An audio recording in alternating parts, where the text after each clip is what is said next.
दोस्तों नमस्कार। आपका हमारे चैनल पर स्वागत है। सेव इंडिया न्यूज के संपादक वरिष्ठ पत्रकार राजेश शर्मा जी हमारे साथ मौजूद हैं। राजेश भाई साहब, आपका स्वागत है। दोस्तों आपको बहुत बहुत धन्यवाद और दर्शकों को मेरा बहुत बहुत नमस्कार। दोस्तों, बहुत महत्वपूर्ण विषय पर बात करने जा रहे हैं। पीक पे चल रहा है मोरना विधानसभा का चुनाव इस वक्त। कल मुख्यमंत्री योगी आदित्यनाथ और जयंत चौधरी जी ने मोरना में एक संयुक्त जनसभा की और उस जनसभा में कई तार ऐसे हैं जो छेड़ के चले गए योगी जी, और कई पहलू ऐसे हैं जो अनछुए रह गए जिन पे बात नहीं की। बड़ा सवाल यह है कि ना तो जयंत चौधरी जी और ना योगी जी मायावती के बारे में बात कर रहे हैं, बसपा प्रत्याशी के बारे में बात नहीं कर रहे हैं, और ना ही वो चंद्रशेखर के बारे में बात कर रहे हैं, उनके प्रत्याशी के बारे में बात कर रहे हैं। आखिर इसका क्या राज है? आखिर इसका क्या कारण है कि उनके भाषण का पूरा फोकस समाजवादी पार्टी के ऊपर रहता है, समाजवादी पार्टी के कैंडिडेट के ऊपर रहता है?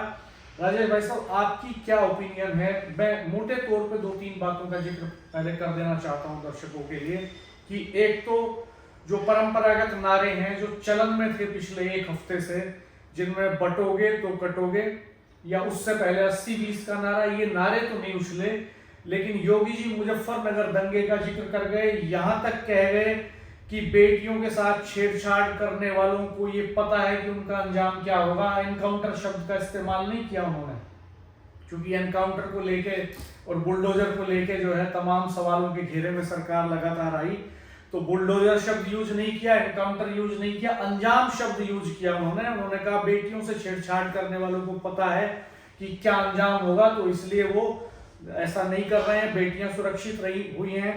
दूसरा, उन्होंने कहा कि किसानों के ट्यूबवेल के मोटर चोरी नहीं हो रहे, किसानों के भैंसे और बैल चोरी नहीं हो रहे, क्योंकि ऐसा करने वालों को उनका अंजाम पता है। इसको फोर्सफुली योगी जी ने कहा, रिपीट कर करके कहा उन्होंने।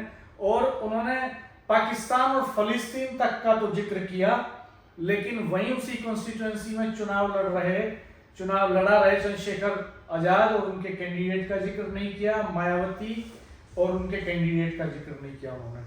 तो आप किस तरह से इसको देख रहे हैं? डॉक्टर साहब क्यों नहीं कर रहे हैं चंद्रशेखर आजाद? वो मैं बताऊंगा। वो इसकी एक बड़ी वजह ये है कि ये चाहते हैं कि चुनाव आमने सामने हो, और जितना टारगेट वो सपा पर रखेंगे, सपा पर टारगेट का मतलब है कि वो कि चुनाव ये भाजपा नहीं, ये आमने सामने हो जाए, सपा और भाजपा रैली के आमने सामने हो जाए। उन्हें ये डर है कि अगर वो चंद्रशेखर का नाम लेते हैं, अगर वो मायावती का नाम लेते हैं, अगर नाम ले दिया, ये उन्हें भी विश्वास ये है कि दलित वोट उनको मिल सकता है, और ये हिंदू मुस्लिम का होगा तो दलित वोट अगर साथ में होगा भाजपा रैली तो वोट के साथ में, तो बहुत बड़ा वोट बैंक होगा। तो नाम इसलिए ले रहे कि नाम लेते ही अगर नाम लिया तो कहीं ना कहीं कि जो दलित वोटर है वो कहीं बिगड़ ना जाए। और जबकि जो हकीकत है राणा जी, दलित वोटरों को साथ लाने की तो कोशिश भी करते नहीं दिखे वो। जाति की बात नहीं, वो जातियों की बात कर रहे हैं अलग अलग। वो उन्होंने कहा कि धन सिंह कोतवाल, गुर्जरों को मैनेज करने के लिए धन सिंह कोतवाल का जिक्र किया उन्होंने। हालांकि धन सिंह कोतवाल 1857 की क्रांति के नायक है, किसी एक जाति के फ्रेम में देखना उचित नहीं है, लेकिन धन सिंह कोतवाल का जिक्र करते हैं, चौधरी चरण सिंह को भारत रत्न का जिक्र करते हैं वो। तो ऐसा नहीं है, संकेतों में कॉम्बिनेशन तो बना रहे हैं।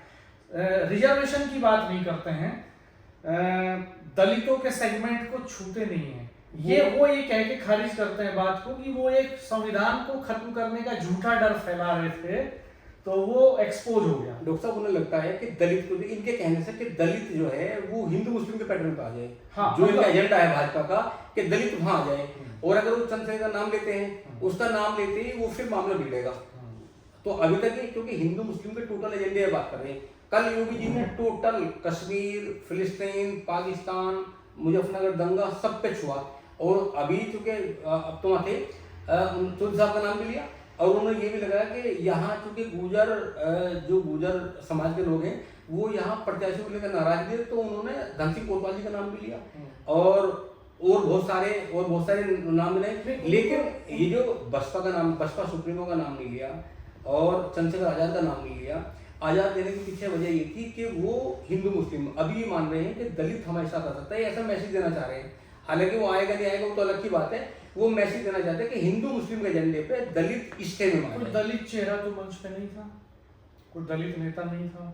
अगर ये कोशिश वो करते हुए दिखते तो कोई दलित चेहरा वहाँ हो सकता था, बाबा साहब पे बात कर सकते थे। नहीं, बाबा साहब ने बात की, बाबा साहब पे तो बात की, मुख्यमंत्री ने नाम लिया, अम्बेडकर जी का नाम लिया, भीमा अम्बेडकर का नाम तो लिया, छुआ तो है, लेकिन चंद्रशेखर का नाम और बसपा सुप्रीमो का इसलिए नाम नहीं लिया, वो नहीं चाहते, वो दिखाना चाहते हैं ऐसा दलित। उनका डर ये हो कि ये इलेक्शन की शिफ्टिंग ना हो जाए, कहीं ऐसा ना हो। उनको लगता है कि, मुझे ऐसा लगता है कि उनके दिमाग में कहीं ना कहीं ये बात है कि इलेक्शन की मेन फाइट जब तक कादिर राणा के साथ रहेगी, आमने सामने की रहेगी, तो पोलराइजेशन हो सकता है हिंदू मुस्लिम। बिल्कुल। और अगर ट्रायंगुलर फाइट रहेगी, सीन में चंद्रशेखर भी रहेंगे, तो मुश्किलें हो जाएंगी। त्रिकोणीय मुकाबला होते ही बीजेपी के लिए मुश्किलें खड़ी हो जाएंगी। बिल्कुल। और अभी तिकोना मुकाबला है वहां बना हुआ, क्योंकि दलित वोटर्स के साथ का अफिलिएशन बड़ी मजबूती के साथ चंद्रशेखर के साथ है, और हर तबके का वोट उनके साथ है थोड़ा थोड़ा। खाली ऐसा नहीं है, वो वहाँ सिखों के साथ मीटिंग कर रहे थे, जाट पंचायत करी उन्होंने, गुजरों में पेनिट्रेशन किया, अलग अलग कास्ट में वो कर रहे हैं लगातार। तो ये डर कहीं ना कहीं मुख्यमंत्री जी के भाषण में और जयंत चौधरी के भाषण में कहीं ना कहीं ये दिखाई दिया डर कि ट्रायंगुलर हो रही है फाइट, हम मुश्किल में न फंस जाए। वो जताना नहीं चाहते इस बात, वो ये जताना नहीं चाहते, इसलिए पूरे भाषण का फोकस, पूरा अटैक, जयंत चौधरी जी तो समाजवादी पार्टी पर अटैक करते हैं, अखिलेश जी पर अटैक करते हैं, और योगी जी तो एक स्टेप आगे जाके प्रत्याशी पे भी अटैक करते हैं। प्रत्याशी वो सीधे सीधे तौर पे कहते हैं कि सपा का जो प्रत्याशी है वो मुजफ्फरनगर दंगे का सरगना है। हालांकि ये फैक्ट नहीं है, ये नैरेटिव वो बनाना चाहते हैं। ये फैक्ट इसलिए नहीं है कि प्रत्याशी तो सुम्बुल राणा है, और सुम्बुल राणा के खिलाफ कोई एफआईआर है नहीं। और जिस तरह के एलिगेशंस दंगे में लगे कादिर राणा पे, उस तरह के एलिगेशंस तो बीजेपी के तमाम उन नेताओं पे लगे जिनको फायर ब्रांड कहा गया। उनमें चाहे संजीव बालियान हो, उनमें चाहे संगीत सोम हो, उनमें चाहे सुरेश राणा हो, और उनमें कपिल देव अग्रवाल का नाम भी है, और विक्रम सैनी का नाम भी है। और कपिल देव अग्रवाल को छोड़ के बाकी सब तो चुनाव हार ही चुके, जो जिनके ऊपर इस तरह के एलिगेशंस थे। खैर ये अलग बात है। एक सवाल और उठाया योगी जी ने बड़ा, वो लगातार, चूंकि जो कवाल कांड हुआ था पूरा, जो मुजफ्फरनगर दंगा हुआ, उसके मूल में एक बात उभर के सामने आई थी कि मलिकपुरा गांव की बच्चियां पढ़ने के लिए जाती थी कवाल गांव से निकलते हुए, तो बीच में उनके साथ छेड़छाड़ की घटना हुई, और उसी को लेके सचिन और गौरव की हत्या होती है। अब ये एक बड़ा इशू बना वहां पे, बेटियों के साथ छेड़छाड़ वाला इशू। पितृसत्तात्मक समाज है, इस तरह की घटनाएं आमतौर पर होती हैं खूब महिलाओं के साथ। तो वो ये एक मैसेज देने की उन्होंने कोशिश की कि भाई बेटियों के साथ छेड़छाड़ जो है वो बड़ा इशू है। और उन्होंने ये भी कहा योगी जी ने कि आप विकास और सुरक्षा की चिंता न करो, विकास और सुरक्षा की गारंटी हमारी है, वो हमारे ऊपर छोड़ दो, आप तो बस कैंडिडेट को आशीर्वाद दो। इस पे फोकस किया उन्होंने। तो यानी वो जो तार था, वो जो जख्म था दंगे का, उसको एक अलग पैटर्न पे उन्होंने उभारने की कोशिश की है। चंद्रशेखर बात नहीं कर रहे हैं अपने भाषणों में, उस दंगे का कोई जिक्र नहीं कर रहे हैं। जयंत चौधरी ने भी उसका कोई जिक्र अभी तक नहीं किया। वो भाईचारे के नारे पे अपने कायम रहे, भाईचारे की बात उन्होंने कही भी, और अभी कम्युनल पैटर्न पे कोई वोट भी नहीं मांगा उन्होंने।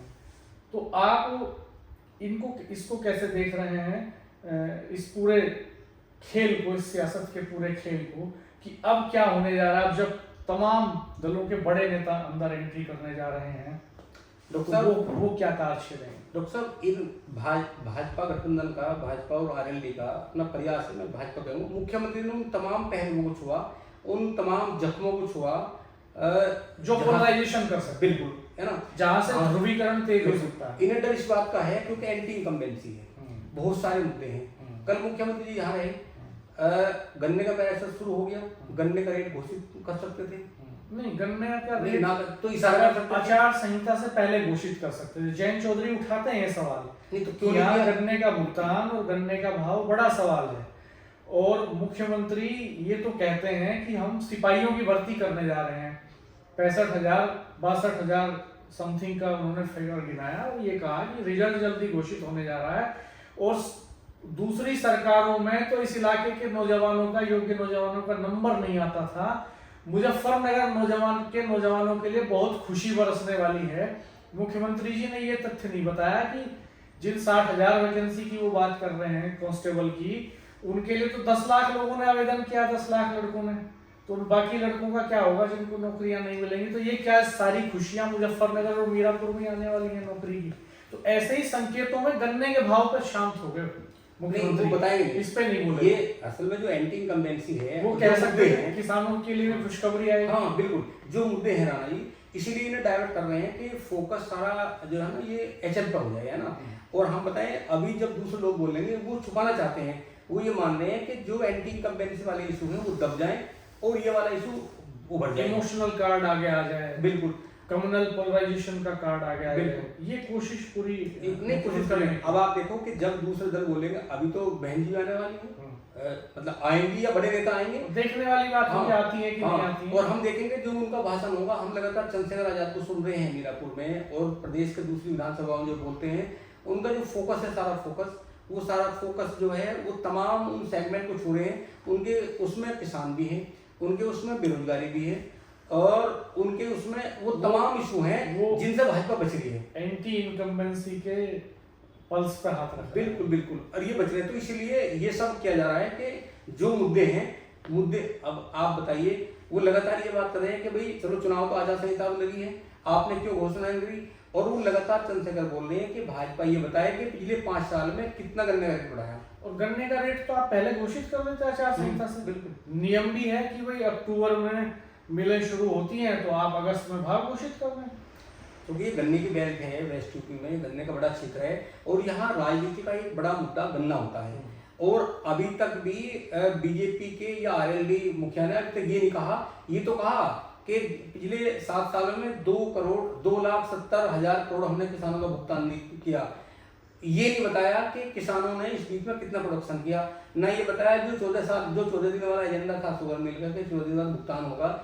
भाई अभी तो आप देख रहे होंगे, लगातार हम वेस्ट में देख रहे हैं, अभी 5 दिन पहले तक जब तक शुगर मिल नहीं चले, तमाम किसानों के जितने भी संगठन है सब धरने बैठे हुए। हाँ, कि भाई का भाई हमारा शामली मिल पे लगातार धरना चला, मेरठ कमिश्नरी पे धरना हुआ, और इधर करनाल हाईवे पे भड़ल गांव के पास लगातार धरना चला। आप बताओ, ये पहले घोषणा की गई कि जो किसान हैं, किसानों को ट्यूबवेल को फ्री कर रहे हैं।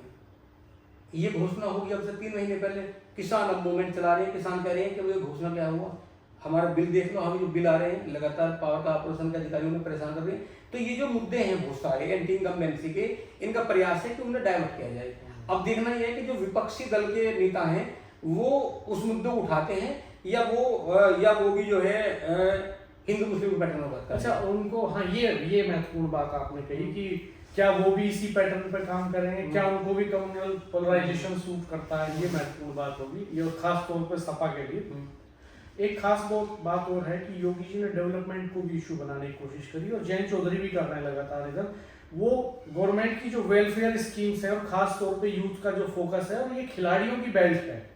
तो जयंत चौधरी लगातार अपनी सभाओं में ये कह रहे हैं, कल भी उन्होंने कहा कि पहला खेल विश्वविद्यालय मेरठ में बन रहा है। हालांकि वो खेल विश्वविद्यालय कैसा बन रहा है ये तो हमने पहले भी वीडियो में दिखाया है कि कितनी धीमी रफ्तार है उसकी। उसको पिछले विधानसभा चुनाव के पहले 2021 में प्रधानमंत्री जी आए थे, उन्होंने घोषणा की थी। नहीं, 2022 में फरवरी 22 में चुनाव था, 22 में चुनाव था, चुनाव से पहले रैली हुई थी वहाँ पे 22 जनवरी के आसपास जनवरी थी, फरवरी में या जनवरी में 2022 में मोदी जी वहाँ पे उसका शिलान्यास करके गए थे। तब से अब तक उस पर बहुत इनिशियल काम हुआ है और बड़ा समय उसमें लगने वाला है। तो खिलाड़ियों की बात कर रहे हैं कि खिलाड़ियों, मुख्यमंत्री ने भी कहा, हमने बुला के खिलाड़ियों को सम्मान दिया है। जैन जी भी इसका जिक्र कर रहे हैं बार बार कि वो कितना पैसा दे रहे हैं खिलाड़ियों के लिए। ITI का जिक्र कर रहे हैं, स्किल डेवलपमेंट का जिक्र कर रहे हैं। मोदी जी ने रैपिड रेल का और हाईवे एक्सप्रेसवे के जाल का भी जिक्र किया है कि किस तरह से रफ्तार मिल रही है। ये सारे तार भी छेड़े हैं उन्होंने।